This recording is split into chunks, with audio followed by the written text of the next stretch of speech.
What's up, y'all? Happy Friday, TGIF. It is your girl Knowledge by Nikki with 1K, and I am here to talk about what I have assessed since we've been able to go back to work.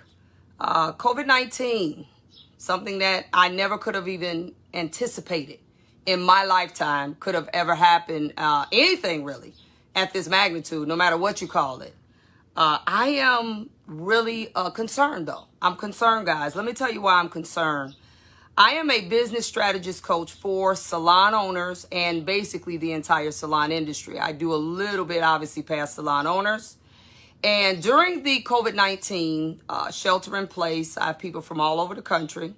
I had the best experiences with the people that I coach. I mean, the absolute best. We talked about their goals, which I already knew what they were, but we really honed in on some things that can really make them better. I am a little concerned, though, because it seems with some of them, not with all, that now that everyone is back to work, I see some of those goals kind of falling by the wayside. I see some of the time management things that we were working on not being as proficient as they once were. And don't get me wrong, I get it. We have more time. You know, when you have more time, you do things a little differently. But I'm concerned that the priority order of what needs to happen in order to grow, what needs to or needed to change in order to grow, has kind of fallen down a little lower on the list. I'm concerned about that, guys. I'm very, very concerned.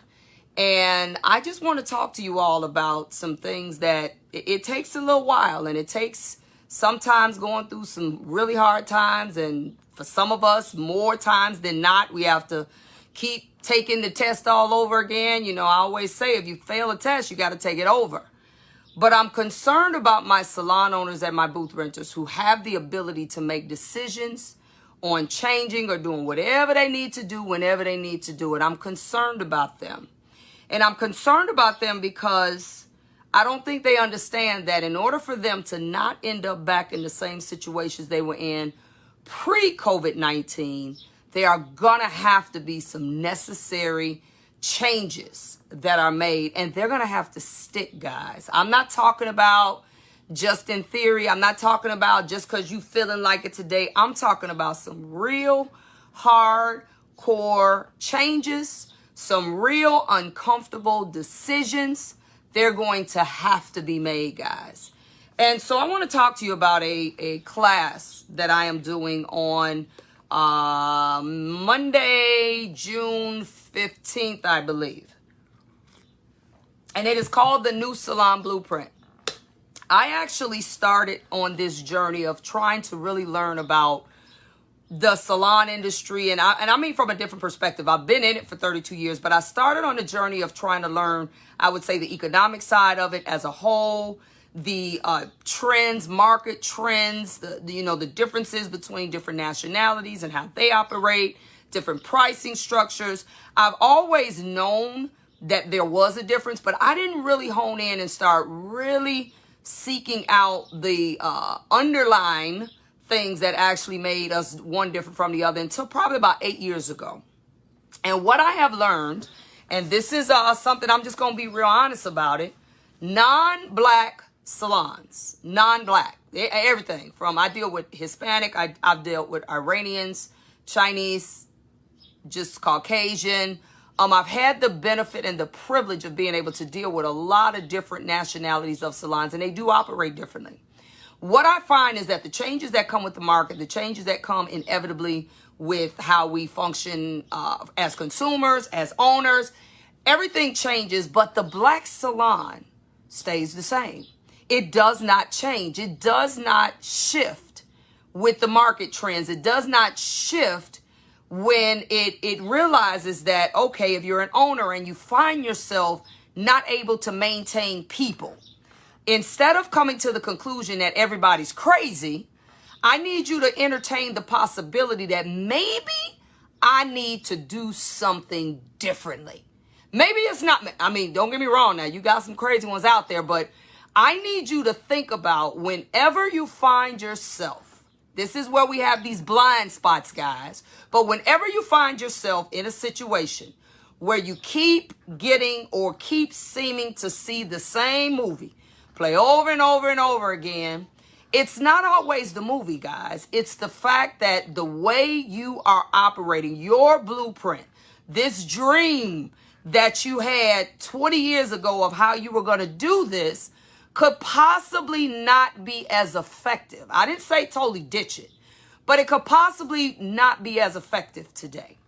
And the thing is, with my black salons, I actually coach all nationalities, but my focus has always been on the ones who didn't get it, which is my people, my black salon owners.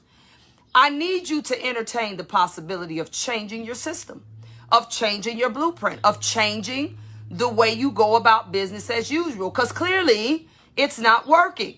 And the answer is not always to just quit and say, I'm sick of this salon thing. I'm just going to sell my shop. I'm just tired of it. Now, I do understand that some of you all have gotten to that point and you've allowed yourself to get beyond the break, I call it, where you just don't even want to spend the energy anymore into trying to figure it out. But I'm talking to the people that haven't gotten to that place and you still believe there's hope. You still want this dream to work. You got too many years in to just throw it in the wind. You got too much money in to throw it away. So you have to figure out something. There is something called the new Salon Blueprint. And I actually have had this book for quite some time, but I have revised it because just like the world changes, so does the information that's in what we read. It changes as well. This is what I want you to understand. What I will be talking about Monday is helping you understand what a cooperative is. A cooperative is very different than just the way we traditionally see booth rental. You got the landlord, you got the booth renters, and the landlord basically owns everything. It's, it's their show. You just pay rent weekly, bi-weekly, monthly to be a part of the show. No, cooperative runs a little bit differently. There's a cooperative strategy that I want you all to be able to understand so that you can now empower people, meaning your booth renters will wear a slightly different hat. It will not be the same as always, where they just come in, suck up electricity, do what they do, pay you your rent and walk out the door. I want you to entertain a cooperative strategy. And I'm actually about to see if I can find that. I wasn't going to go through that definition, but if I can find my drive, which is somewhere around here, I will be able to explain what a cooperative is. But I can kind of give you a little bit of what I know it is. A cooperative is really more of it's a partnership structure. It's more of a individual owner to higher owner, or if we considered it in stock percentages, meaning the landlord, the salon owner has, say, 60% or say 50% of the business. And then therefore everybody who has bought shares of that business in a cooperative type strategy, which are the booth renters, would then have certain percentages. Now, this isn't actual, this is just kind of figuratively speaking, certain percentages in terms of how they were actually going to filter into the business. That also means, though, that it goes past just them actually just coming in there, doing hair, turning on clippers and walking out. That means they also have a certain amount of responsibility.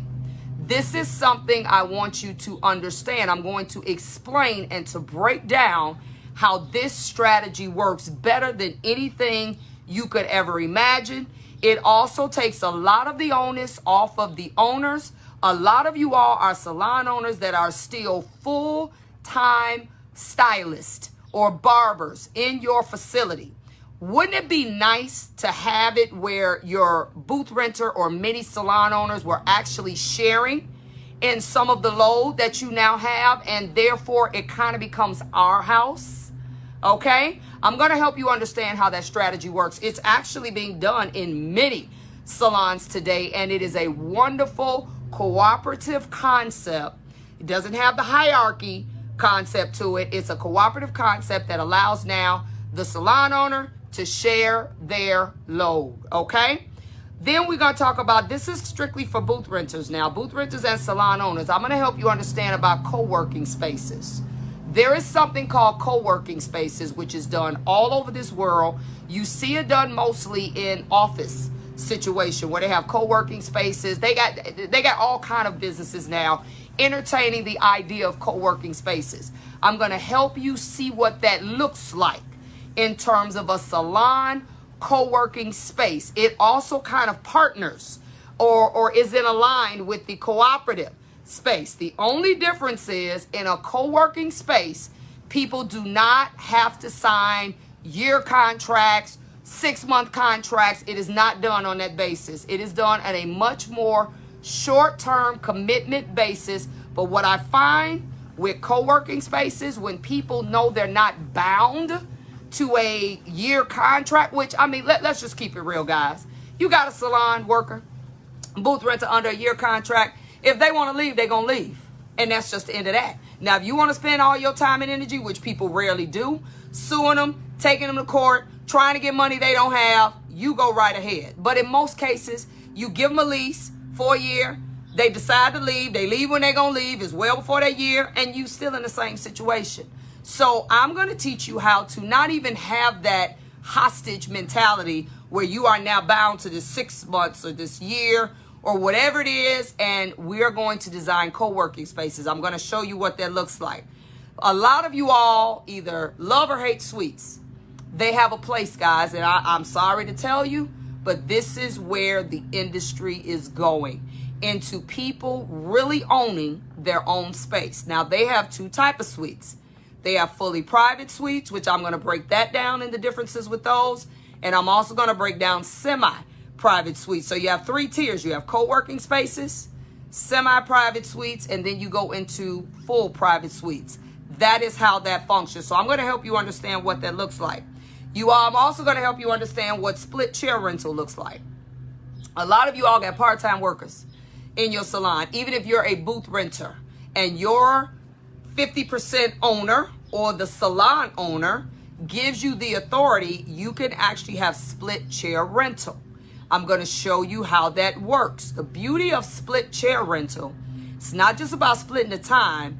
It's also, you can split products, you can split rent, you can split a lot of things. I'm going to teach you about what that looks like. That's where we are, guys. That's where we are. And as an owner, I would not have a part-time worker housing their stuff, parking all their stuff, taking up a chair for 2 days. That makes no sense when you got 6 or 5 more days that something can be going on in that space. So I'm going to teach you about what split chair rental and how it actually needs to work contractually. Okay? Then I'm going to teach you about product distribution, meaning you, the owner. I'm going to teach you how you can play a key role in being the product distributor for the people who occupy your spaces in your salon. You can actually be the distributor. Instead of them going out everywhere, buying XYZ, they can buy it right there. I'm going to talk to you all about that, okay, and how that works. I got a salon that I coached for about a year, and she's a really great salon owner, and I got her to do it at her facility, and it's beautiful. She says she probably makes more money on the people that actually work there. She has private and semi-private suites. She makes more money off the people that work there than the people that actually just come in from the outside, okay? And I'm going to teach you about salon after hours rental. Your salon needs to be making money 24/7. I have a new program coming out, or a new training called the 24/7 Salon. We have to think beyond servicing, guys. That's the moral to this story. Whether you're the owner or whether you're the mini salon owner, meaning you're occupying space or you're renting a booth in this salon, you have to think bigger than just what these hands can do, just what can be produced when you're there. You have to think bigger than that, or you're going to find yourself in this new normal where things have to be spaced out. You can't have as many people at one time. You're going to find yourself having to spend more hours and making a way less money trying to get this thing going, okay? So I want to teach you about that. Then this actually goes to commission and booth renters, and salon owners can facilitate this. I'm going to teach you about what an exchange system is. It is a wonderful system I learned when I first started doing hair at a salon that I worked at. And it is a wonderful way to make sure that people that are really busy, because it's always going to be somebody that's kicking butt, and then somebody else is just, maybe they don't have the drive, maybe they don't have the skill set, whatever it is, and they kind of, a client here, client there. As an owner, You should always want everybody in there working. Now, this is something that can be facilitated amongst booth renter to booth renter, or owner to commission worker, or owner to booth renters as a whole. It's called an exchange system. It is a structured system on how everybody gets paid if they do any work for anybody else. It makes no sense for clients to sit when there's people not busy and there's people busy with people waiting. It makes no sense. I want you all to understand that you want to shatter this idea that that's my client. People get so territorial at times about clients. Clients can spend their money wherever they want. And I want to dismantle that culture that if a client comes in and for whatever reason she wants to switch to another person in the salon, I don't want her to feel like she's going to get her throat slit or somebody's not going to speak to her if she makes that decision. So this is also a concept, the exchange system, that will totally dismantle that mindset. So I want you all to understand what that looks like. Product choices. We're going to talk about the whole retail game. There's a whole lot that can be said about that, but this is where you're going to really make your money. So I need you all to understand what that looks like. I'm going to talk about cleaning duties. You want me to keep the rent low? Then how about this? We all clean up. Why I got to pay somebody? Now, I ain't talking about stripping floors and washing windows and that kind of stuff. But if we all use this bathroom, us and our clients, we all use this break room / kitchen, us and our clients, why can't we clean it up? Why does the owner have to bring somebody in to clean that up? You can actually keep rent low if you make the decision that you're going to do that. This is something that's very important, okay? So this is something I want you to be able to entertain. I think my computer just like died on me, guys. Okay, so this is something that's very important. I'm also going to talk about food rental, food savings programs. You know, we eat really terrible in the salon, and 99% of us, especially if it's women, can cook something. I'm going to talk to you about setting up a structured food savings program where everybody saves money. They don't have to, and I'm talking about a little more than just a potluck. I'm talking about a structured program that is facilitated by the owner or in meetings. We talk about this. This is the new Salon Blueprint. We're changing the way the house functions, okay? So that everybody wins. That is what happens in the new Salon Blueprint. I'm talking about perks and bonuses. This can happen in a booth rental setting. This isn't just about commission and owner and employees. You can still offer perks and bonuses to people, even if you're an owner with booth renters. I'm going to talk to you about what that looks like, guys. I'm going to talk to you about group team building events. I think it is very important for people that spend 10, 12, 14 hours or more with each other every day, start to build synergy outside of the business where it ain't got nothing to do with work. I don't care what it is. Y'all can go bowling. I don't care what it is. And I'm talking about as a whole group. I'm not talking about just a few little cliques. This one, that one, that one, that one. I'm talking about as an entire group. There are things that can be done, that can be organized, but somebody has to facilitate it. So with a lot of these things I'm talking about, it's going to take somebody to be the leader. Now, the beautiful thing is that I also talk about a managing board. That means we're going to set this thing up very similar to corporate. We're going to have a treasurer. We're going to have a secretary. We're going to have all these people. If we want to go to a hair show in Italy, we're going to have somebody to keep up with the money, make sure everybody's stuff get paid. If we want to get together and talk about, we need some things done at the salon, we need some new dryers, we need this, that, and the other, we're going to have a person that actually comes together and talks about all these things. This is not something that's only done at a corporate level, guys, but it does have to be facilitated by a real owner.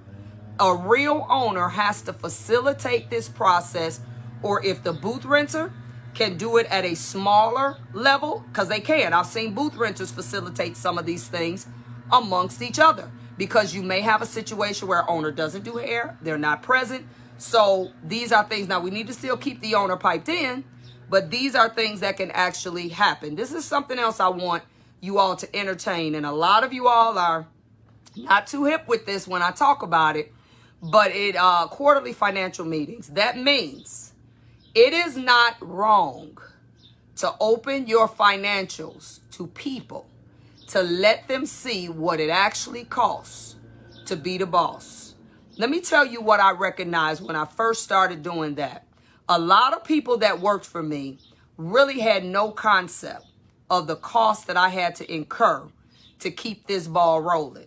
And the only time that conversation would get discussed is when it was usually something wrong and I had to help them understand we're not doing this because of this cost, whatever it was. Then I made the decision, and we do it quarterly. You don't have to do it every month. I made the decision to start allowing them to see what real financial responsibilities of a salon look like. I'm like, okay, you want your own salon? Let me show you. This is how it goes. This is what I have to pay, from taxes to the windows being washed, to if I had salaries, if I got receptionists, to every time something get broke, to every time the bowl got to get fixed, to every time whatever, to the rent, to I don't care. It's all kind of expenses that come in. Every time we got to buy toilet paper, paper towels, this, that. It's a bunch of miscellaneous stuff. And then I had no problem showing them with my first salon, I invested $85,000 of my dollars. I even printed out, showed them an illustration. If I had borrowed that money from the bank, this is what I would have to pay that bank back in interest every month until that loan was paid off. So guess what? I'm paying myself back in interest every month until I got my $85,000 back. I don't have no problem with that because I was the one who invested in this. I need you to help me. I can't do it without you, but I want you to fully understand what it really costs to be the boss.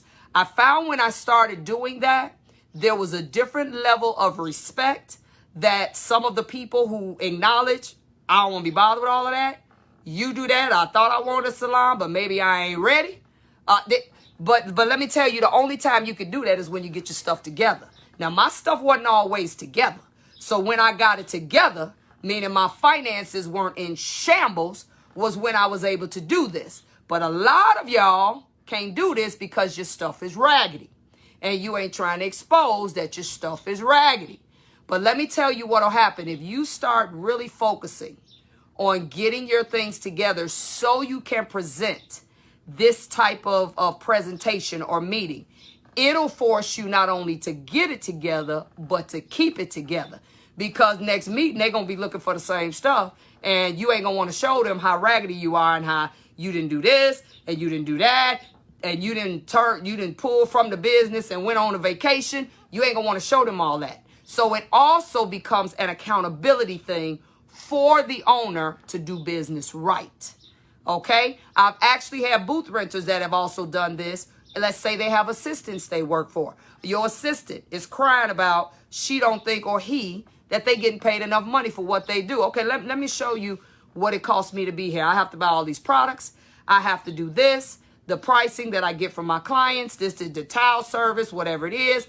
And then I still got to pay taxes. And then I have to pay you. Let me show you what that looks like. Okay, there are times when you are going to have to expose yourself in order to keep yourself straight. Because as long as you hide in the dark and nobody knows and you just look fly every day and drive fly and nobody knows that outside of that you're crying and you're broke and you really don't have what people think you have, and I call that fronting. So these are the practices that I'm going to teach, and I'm going to break every single one of these down. I'm going to give you some real examples of real salons, and it's more than one. This stuff is not new, guys, but I find my black salons, says right now, we talking about everything black. My black salons are not doing it. They're not changing. They're still operating like they did 20 years ago. Guys, it ain't going to work. It's not going to work. You can either find yourself staying right here or you're going to find yourself failing and then have to make a decision after you've owned the salon for 30 years that you might have to give it up. You have to consider the possibility of changing your blueprint. So join me. I already got everything in the heading of this particular live talk, which is being streamed everywhere. I want you to hear this. Now, it's up to you. I'm just the messenger. I'm going to share the information. I'm going to give you real stats on what it looks like on paper, money, how this actually can work, what type of, does it work better with commission? Does it work better with booth renters? How can a booth renter do this? I'm going to give you all of that. How it works in barbershops, how it works in salons, what parts may have to be tweaked a little bit if your structure is already this.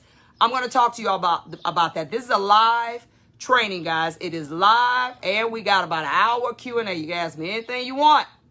But for those of you all that feel like the system you have is just not working, don't just blame it on everything and everybody else. I want you to entertain the possibility of changing your blueprint in some areas or all areas, and then let's have this conversation, because some of you all have not changed, or you have not stuck with the change long enough. You can't change something and expect it to just be perfect in 30 days. That's not how it works.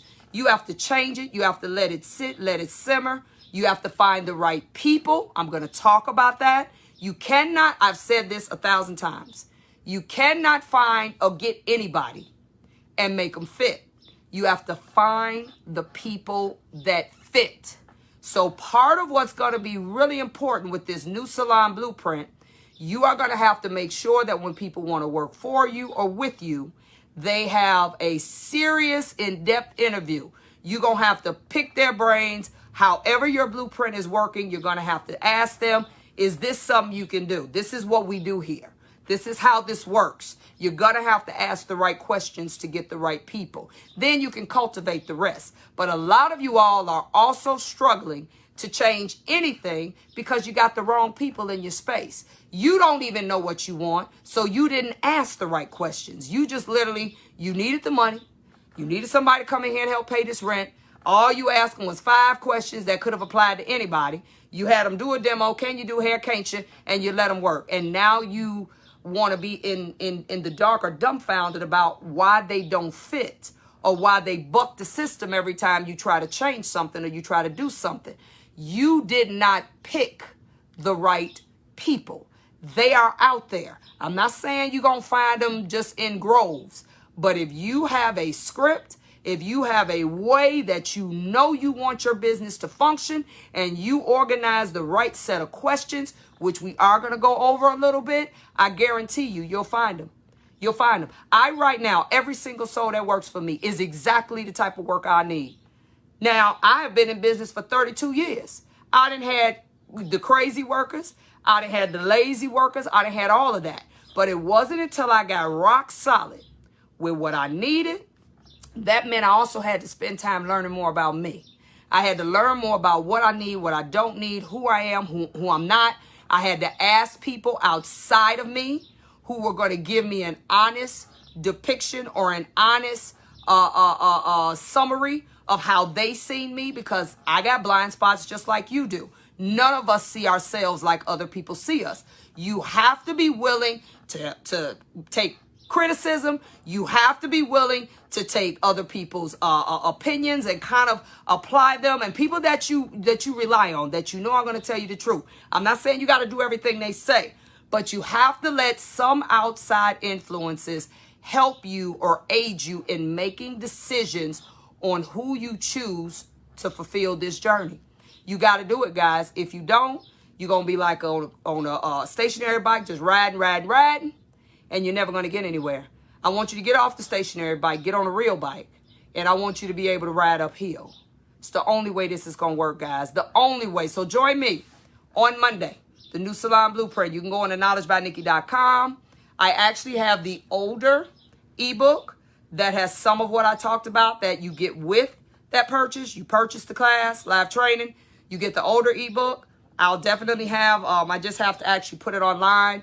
Whole new book, new review book. It's got all the stuff I just talked about in it. But I want you to join me. I think I still got COVID-19 prices, guys. So don't miss it. This will be Monday, which I believe is the 15th of June. And I would love to see you there from 7 to 10 p.m. Central. And it is going to be the new Salon Blueprint. And I want to say this before I get off of here. As you make the decision to grow, as that becomes real for you, you have to embrace that with some change, you will incur some loss. You have to be okay with that. You can't change and grow if you want to hold on to everything and like, I don't want to lose none of this. You can't grow. You have to open your hand. Stuff that fall out, let it fall. Stuff that sticks, let it stick. But you are going to have to be willing to accept the fact that with growth is going to come some loss, and be okay with that. It's like changing your pricing structure. The ones that stay and pay it, fine. The ones that don't, the extra that the ones that stayed and paid will filter in the cracks, and you actually doing less people for the same or more money. That's okay. So for those of y'all that got these hangups with, I don't want to lose nothing, you're never going to grow. You're never going to get there. You're never going to be able to accept the changes that come with your growth. So make sure you purchase your ticket. It's the new Salon Blueprint on knowledgebynikki.com, and I will see you on Monday. Happy Friday, everybody.